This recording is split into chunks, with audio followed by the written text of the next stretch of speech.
धाराशिवच्या नगर परिषदेच्या निवडणुकीच्या अनुषंगाने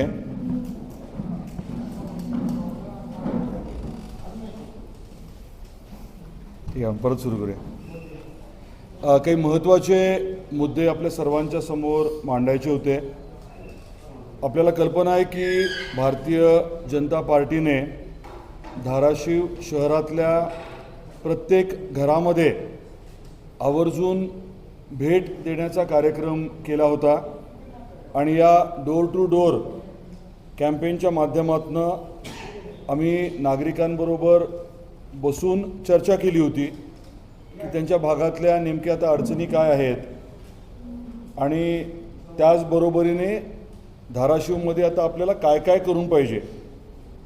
त्याच्यामध्ये खूप चांगल्या सूचना आलेल्या आहेत।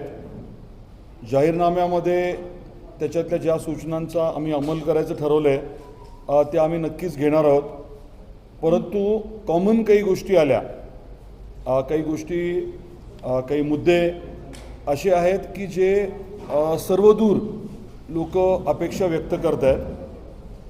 असे 5 मुद्दे आज मी आपल्यासमोर मांडणार आहोत आणि ह्या 5 विषयांच्या बद्दल भारतीय जनता पार्टी म्हणून आम्ही कटिबद्ध आहोत।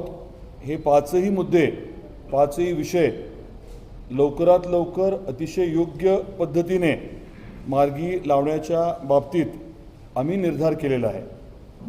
पहिला विषय आहे तो म्हणजे आपल्या धाराशिव शहरामध्ये 24 तास पाणी उपलब्ध करून देण्याचा।